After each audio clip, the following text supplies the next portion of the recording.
If you're new to Japanese and aren't learning new words with the approach I'm about to explain, then you're probably doing it wrong.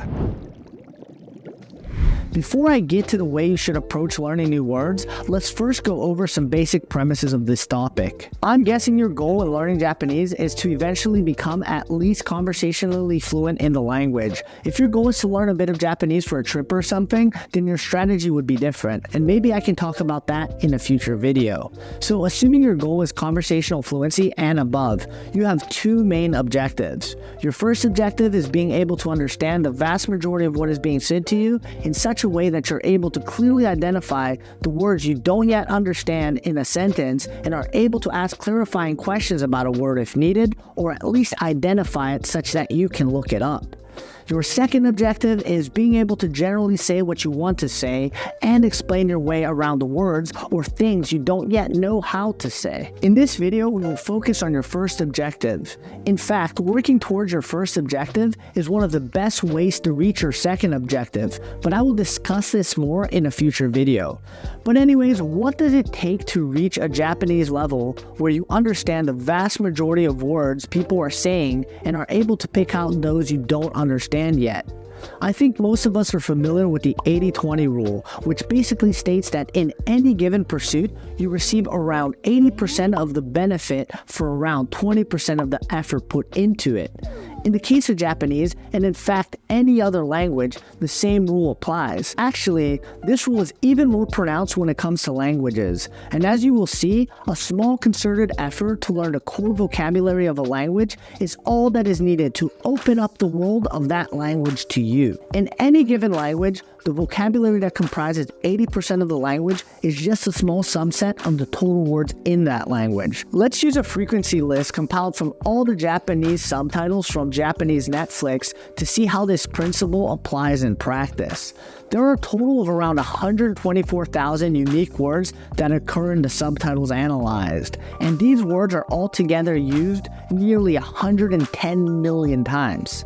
Let's next look at how many unique words of those 110 million word occurrences make up 80% or 87 million of the 110 million total occurrences. Wow, we can see that just 1,442 unique words make up a whopping 87 million, or again, 80% of the total occurrences. 85% of the total occurrences is reached at the 2,688th word.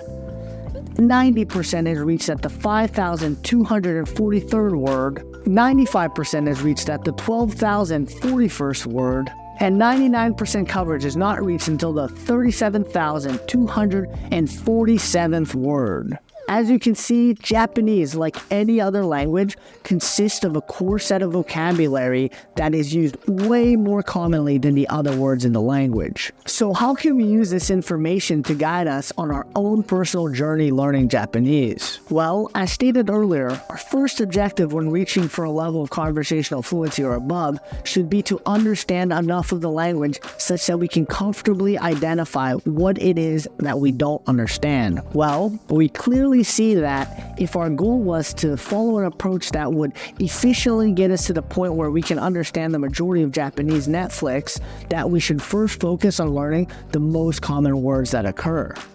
This means that we should focus on first learning the words that make up the top 80%, then largely focus on the words that make up the top 85%, then finally, mostly focus on learning the words that make up the top 90%. Notice how I said you should focus on learning the words that make up the top 80%, but only that you should largely focus on learning the words that make up the top 85%, and then mostly focus on the words that make up the top 90%. That is because your focus should start to change as you learn more and more Japanese. When you're starting from zero Japanese knowledge, it probably makes the most sense to fully focus on learning the top 80% of words with complete focus. Later in the video, I will let you know how I recommend you to do that. Once you know the top 80% of words, then you can begin to be a bit less strict in your learning and simply focus on learning words that mostly fall within the top 85%, but occasionally still learn words that are a bit more rare and fall in the top 90% or even at times the top 95% of words. Although I would largely advise against starting to learn words that are rarer than the top 95% of words, unless they really are sticking out or occurring a lot in your learning. Once you know the vast majority of the top 85% of words, then you can again focus on learning mostly words that fall within the top 90%. However, once you reach a vocabulary level of around 5,000 words, with the vast majority of those words coming from the top 90% of the most common words, then it's time to change your approach. At this point, with a vocabulary of around 5,000 words, mostly comprised of the most common words, you should be able to understand large amounts of Japanese content. And for content you don't understand well yet, you will largely be able to increase your understanding by simply looking up the specific words you don't understand yet. When you are at this level, relying on frequency to guide your learning becomes much less important. Although frequency can still be used as a helpful measure of a word's value, this is the point where you should allow your interest to dictate the vocabulary you learn. Because, for example, you might know the top 5,000 words in a language, which makes all shows on Netflix much more approachable. But within specific genres, the vocabulary that is used can become quite specific and recur very often within that specific genre of content. So if we want to understand a specific genre of content well, we can't use a general frequency list as a guiding light anymore. Words that might be quite common in a specific genre and essential to a strong understanding of that genre may be very uncommon overall. In the not too distant future, we actually have plans at Migaku to provide frequency lists for the most popular genres of content in each language, such that they can serve as a helpful guide when focusing on specific genres. But again, once you've learned most of the top 90% of words, simply focusing on studying the words that stick out and that you see coming up multiple times in your own learning is a good and effective way to continue progressing your Japanese vocabulary while ensuring that you're avoiding the rarer words which might only occur once or twice in the content that you're viewing. Remember that just as in our native languages where we don't know many terms that are used outside of our own specific areas of interest, the same thing naturally will happen with Japanese. Sometimes learners have this unrealistic expectation that they should understand all of the Japanese language, but they would never expect the same thing of themselves in their native language. So if you find yourself slipping down the path of trying to study all vocabulary you're coming across, remember the principles that I spoke about in this video. Anyways, let's talk briefly about how you can actually carry out studying Japanese vocabulary according to the frequency approach I just explained. First, I will explain to you how you can do this with Migaku, and while admittedly this is a bit of self-promotion, there's no way around promoting Migaku for this function, since in my opinion, it's just leaps and bounds better than any existing alternatives. Second, I will explain a general way that you can learn with a frequency approach, although it will take a bit more manual work to carry out. When using Migaku, learning the top 80% of words that are used on Japanese Netflix is easy because we've actually made a course that teaches you precisely those words. In fact, our Japanese learning materials will first teach you hiragana and katakana, the basic rules of the Japanese system of pronunciation, and then systematically teach you over 300 of the most common Japanese grammar patterns at the same time as teaching you a bit more than the top 80% of words used on Japanese Netflix, all while only teaching you a single new word or grammar pattern at a time. The Japanese courses are actually studied directly in our spaced repetition flashcard app called Migaku Memory, either on your mobile device or at study.migaku.com. Spaced repetition, for those unfamiliar, is a way of reviewing pieces of information in the form of flashcards at regular increasing intervals. In our usage case, this means that you will review new words you are learning just before you're likely to have forgotten them, ensuring that you retain them in the long term. In my opinion, there's just no comparable alternative to our Japanese courses when it comes to acquiring these top 80% of words, while at the same time learning all essential Japanese grammar and making sure you retain what you're learning. Once you've finished or are close to finishing the Japanese course, then it's time to start studying the top 85 to 90% of words while watching and reading native Japanese content with the Migaku browser extension. We recommend that you start with easier content where the most common vocabulary is used most often. You're able to choose this content easily by following the community and Migaku's own recommendations.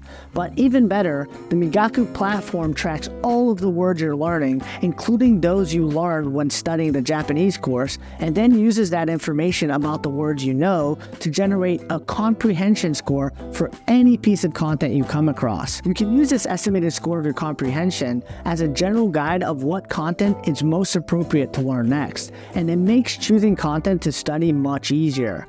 Once you've chosen some content to watch or read with the extension, then Migaku will automatically recommend new words for you to learn. Actually, it will recommend that you learn new words in the context of a sentence where it is the only word that you don't know, which means that in most cases, when you look up a word that's been recommended to you, you will not only understand it, but also the context sentence it is found in. What we then recommend you do is to create a flashcard for the new word, which will include its context sentence, definition, a ChatGPT explanation of the specific usage case, and audio and a screenshot from the content you're watching, and more.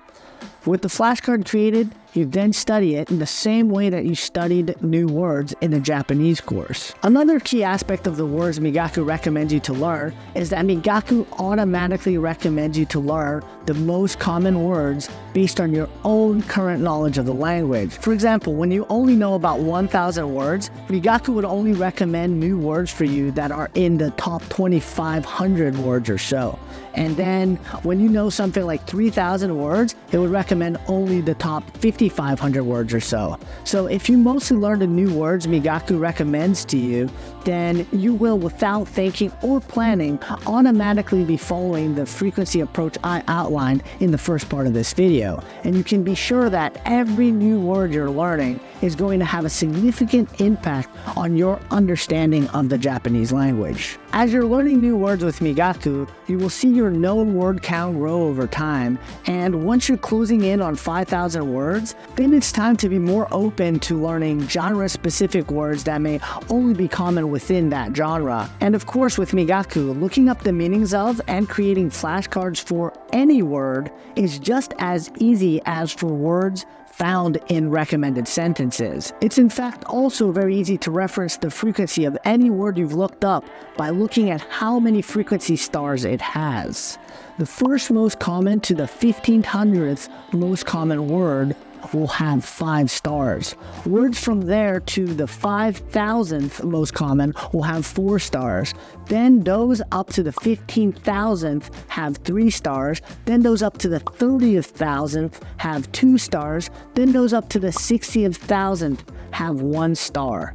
Words rarer than that or that don't occur on the frequency list have 0 stars. This frequency star score makes it really easy to be aware of how rare the words you are learning are. And in the future, we will add support for genre-specific frequency scores that will help you judge how frequent a word in a genre like shonen anime, for example, is. I think it should be pretty clear why I can't help but recommend Migaku when it comes to following this efficient frequency-based approach. It's simply built around this approach in a way that makes following it the most convenient. If you're interested in trying out the 10-day free trial of Migaku, then please visit Migaku.com. Also, feel free to join our Discord community through the link in the description below if you have any questions you'd like to ask. If you're not quite ready to try the Migaku free trial and would rather like to explore this frequency approach to learning a bit more first, then I'm also including the frequency list and accompanying frequency calculations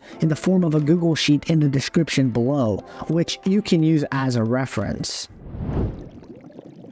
So to follow this approach without Migaku, I would of course recommend that you first learn hiragana and katakana, then read over a basic Japanese grammar resource such as the Tai Kim Grammar Guide found at guidetojapanese.org. Then I would find a good source for example sentences such as jisho.org and systematically learn the top 80% of the words from the list I shared with you in your chosen way with an example sentence. I would personally still recommend that you use some form of spaced repetition to ensure that you are retaining what you are learning. Then I would begin focused practice of interacting with native content and learning the words that occur that are most frequently used according according to the list, until you reach around 5,000 words known, at which point you would again focus on genre-specific vocabulary.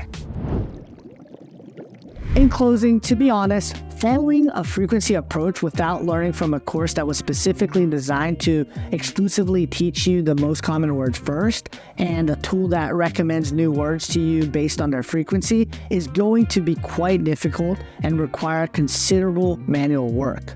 That being said, I believe that even in that case, there is still a lot to gain from following such a frequency approach, because as we talked about in the first section of this video, not all words give you the same bang for your buck when learned.